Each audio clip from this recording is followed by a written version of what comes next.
किस्त नंबर 3। इससे पहले कि मैं वहाँ से भागने की कोशिश करता वो हो गया, जिसके लिए मैं बिल्कुल भी तैयार नहीं था। बाजी ने बहाने से मेरे सर पर हाथ फेरते हुए मेरा मासिक खींचकर उतार दिया था और मेरा चेहरा देखते ही बाजी, आफताब तुम हो। मैं बिना कुछ बोले अपना सिर झुकाए बैठा रहा। उस वक्त हम दोनों बहन भाई एक दूसरे के सामने बिल्कुल बेपर्दा थे। अब मैं उठा और बाजी से आंखें मिलाते हुए अपना लिबास ओढ़ा और चेहरे से मासिक लगा कि वहाँ से निकल आया। पता नहीं बाजी मेरे जाने के कितनी देर बाद वहाँ से निकली, मुझे नहीं पता, और मैं डर के मारे 2 दिन तक घर भी नहीं गया और अपना मोबाइल भी बंद रखा। तीसरे दिन जब मैंने मोबाइल ऑन की तो बाजी के मैसेज आने शुरू हो गए, जिसमें बस इतना ही लिखा हुआ था कि मैंने किसी को कुछ भी नहीं बताया है। प्लीज़ भाई तुम घर आ जाओ, अम्मी बहुत परेशान हो रही हैं। लेकिन मैंने उनको कोई रिप्लाई नहीं दिया। मैं अपने दोस्त के घर 2 दिन से रह रहा था। मुझे अपना मोबाइल ऑन किए हुए अभी 1 घंटा ही हुआ था कि बाजी की फ़ोन आनी शुरू हो गई। मैं बाजी के फ़ोन बार बार काटता था। कुछ देर बाद अम्मी की फ़ोन आ गई। मैंने जब स्क्रीन पर अम्मी का नाम देखा तो मुझ में फ़ोन काटने की हिम्मत ही नहीं हुई। मैंने अम्मी की फ़ोन अटेंड की तो अम्मी ने लड़जती हुई आवाज़ में कहा, बेटा कहाँ हो? पता है आज तुम 3 दिन से घर नहीं आए हो और मोबाइल भी बंद किया हुआ है। मैंने कहा, अम्मी जान वो मेरा मोबाइल ख़राब हो गया था और मैंने आपको बताया भी था कि मैं अपने दोस्तों के साथ हूँ। अम्मी ने मेरी बात सुनते ही कहा, ठीक है चलो जल्दी से घर आ जाओ। अब आज भी अगर तुमसे मेरी बात नहीं होती तो तुम्हारे पापा रिपोर्ट कराने थाने चले जाते। मैंने अम्मी को ओके कहा और फ़ोन काट कर दिया और उठ के घर की तरफ चल पड़ा और सारे रास्ते यही सोचता रहा कि बाजी को अपना चेहरा कैसे दिखाऊंगा। खैर मैं डरते डरते घर पहुंचा तो दरवाज़ा खटखटाने की मुझे ज़रूरत ही नहीं पड़ी, क्योंकि बाजी पहले से ही दरवाज़ा खोले हुए सामने सहन में रखी चारपाई पर बैठी हुई थी और दरवाज़े को ही ताक रही थी और मुझे अंदर आता देखकर बाजी मुझे बड़ी ही अजीब सी नज़रों से देखने लगे। मैं अपने सिर को झुकाए वहाँ से सीधा अपने कमरे की तरफ जाने लगा कि इस दौरान अम्मी भी आ गईं और मुझे देखते ही बोल पड़ी, आफताब बेटा आ गए तुम। ये कहते हुए अम्मी ने मुझे अपने सीने से लगा लिया। मैं जिस तरह अम्मी से गले लगा हुआ था मैं उन्हें बखूबी महसूस कर सकता था और यूं अम्मी के करीब आने से मुझे 2 दिन पहले वाली बात याद आ गई, जिस रात बाजी मेरे साथ थी, और ये सब याद आते ही मेरा वजूद अपने मर्द होने का सबूत देने लगा। इससे पहले कि अम्मी जान को कोई शक होता मैं पीछे हट गया। अम्मी ने अपनी आंखें साफ करते हुए कहा, पता है बेटा हम सब तुम्हारे लिए कितने परेशान थे कि पता नहीं क्या हो गया हो, और आज कल की हालतें भी तो ठीक नहीं हैं। कुछ देर अम्मी की डांट सुनने के बाद मैं अम्मी को माजरत करके अपने कमरे में आ गया और सोचने लगा कि जो भी उस रात बाजी और मेरे साथ हुआ ये सब बाजी ने किसी को बताया क्यों नहीं है। लेकिन मेरे पास इस सवाल का कोई जवाब नहीं था। ये तो सिर्फ बाजी ही जानती थी, जो कि अभी तक किसी समंदर की तरह से खामोश बैठी हुई थी, और मैं बाजी की इस खामोशी से डर रहा था कि पता नहीं कौन सा तूफान आने वाला है। खैर दिन जैसे तैसे गुजर गया और बाजी भी अपने घर चली गई थी। रात हुई और मैं अकेले में बैठे खाना खा रहा था कि अम्मी जान ने आकर कहा, बेटा तेरी बाजी का फ़ोन आया था। बाजी का नाम सुनते ही मुझे ज़ोर का ठसका लगा और मैं पानी का गिलास उठाकर एक ही सांस में पूरे का पूरा पी गया और बोला, जी तो अम्मी आप बाजी के बारे में कुछ कह रही थी। अम्मी, हाँ बेटा वो तेरी बाजी कह रही थी कि आज तुम्हारे बहनोई ने घर नहीं आना है तो मैं तुम्हें उसके पास भेज दूँ।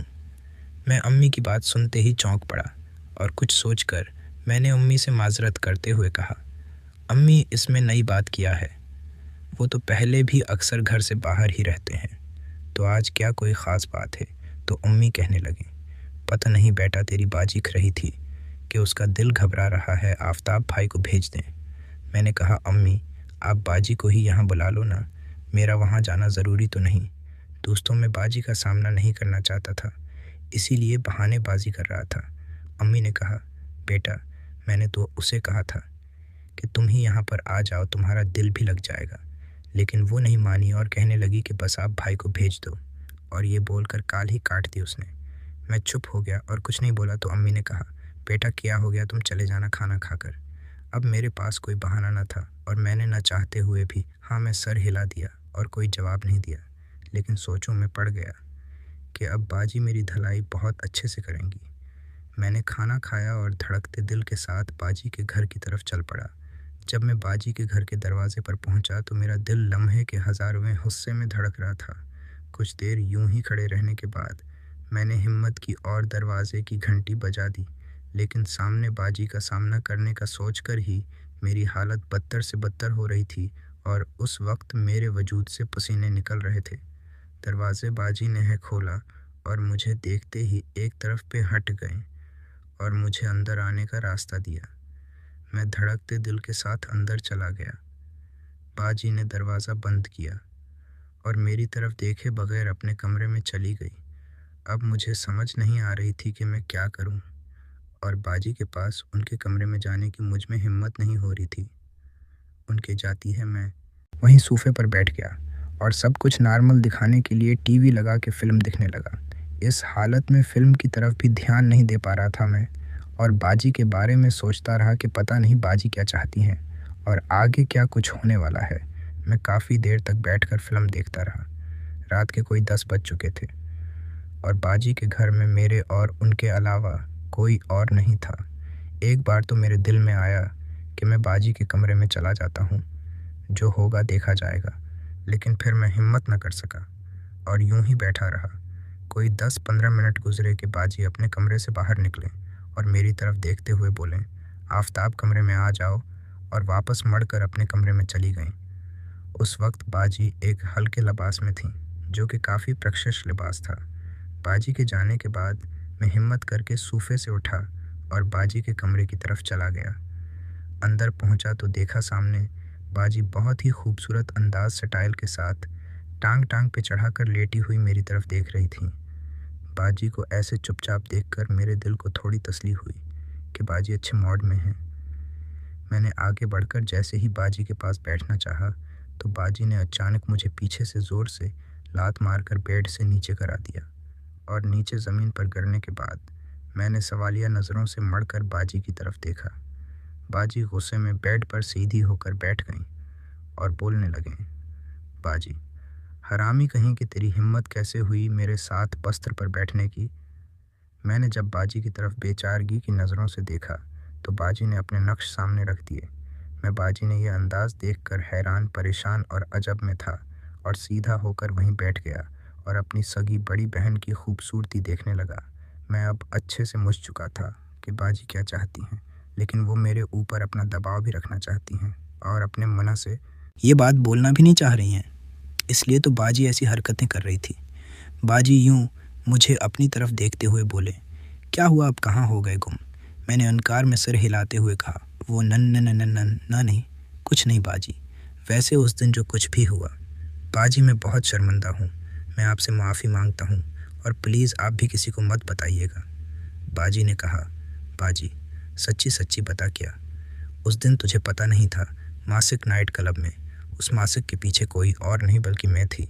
मैंने इनकार में सर हिलाते कहा, सच में बाजी, मुझे उस रात मासिक नाइट क्लब में पता नहीं था कि उस मासिक के पीछे आप हैं।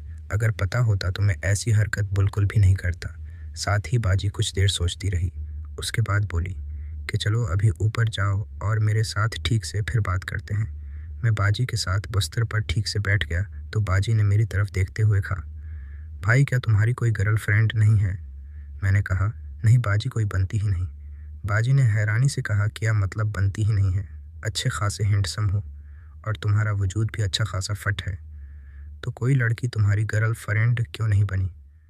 मैंने सर को झुका लिया और बोला, वो बाजी, मुझे शायद लड़कियों से बात करने की तमीज़ ही नहीं है। बाजी ने मेरी तरफ घौरते हुए कहा, क्या उस दिन जो तुमने किया था वो पहली बार ही किया था, और वो भी मेरे साथ? मैंने हाँ में सर हिलाया तो इसके साथ ही बाजी ने एक ज़ोरदार थप्पड़ मेरे गाल पर दे मारी और बोली, मैंने अगर दोबारा मेरे साथ झूठ बोला तो मैं तुझे जान से ही मार दूंगी, समझे? मैंने बाजी की तरफ देखते हुए अपने गाल पर हाथ रख लिया और रोनी सी आवाज़ में बोला, बाजी, मैंने अब कौन सा झूठ बोल दिया है? तो बाजी ने मेरी आंखों में देखते हुए कहा, उस दिन जिस तरह तूने किया था वो कोई अनाड़ी नहीं कर सकता है, समझे? और ये बता, तुझे उस जगह के बारे में किसने बताया था? मैंने फिर झूठ बोलते हुए कहा, मेरे एक दोस्त ने बताया था, और मेरा कार्ड भी उसने ही बनवा कर दिया था मुझे। बाजी मेरी बात सुनती रही और कुछ देर खामोश रहने के बाद बोले, अच्छा तो अब क्या इरादे हैं जनाब के? तो मैंने डरते हुए बाजी की तरफ देखा और बोला, बाजी कौन से इरादे? बाजी, अब ज़्यादा बनो मत, उस दिन जो कुछ हुआ उस बारे में पूछ रही हूँ मैं। तो मैं एक बार फिर से बाजी से माफ़िया मांगने लगा। बाजी ने मुझे चुप रहने का कहा और बोले, उस दिन मैंने तुम्हें सब कुछ बता दिया था कि मैं वहाँ किस इरादे से आई थी और मेरी वहाँ जाने की वजह क्या थी, और मैंने अपने शौहर की कमज़ोरी का भी बताया था। तो अब मुझे ये बताओ कि मैं इस काम के लिए दोबारा से वहाँ जाऊँ या फिर तुम ही कुछ मज़ीद देखें किस्त 4 में।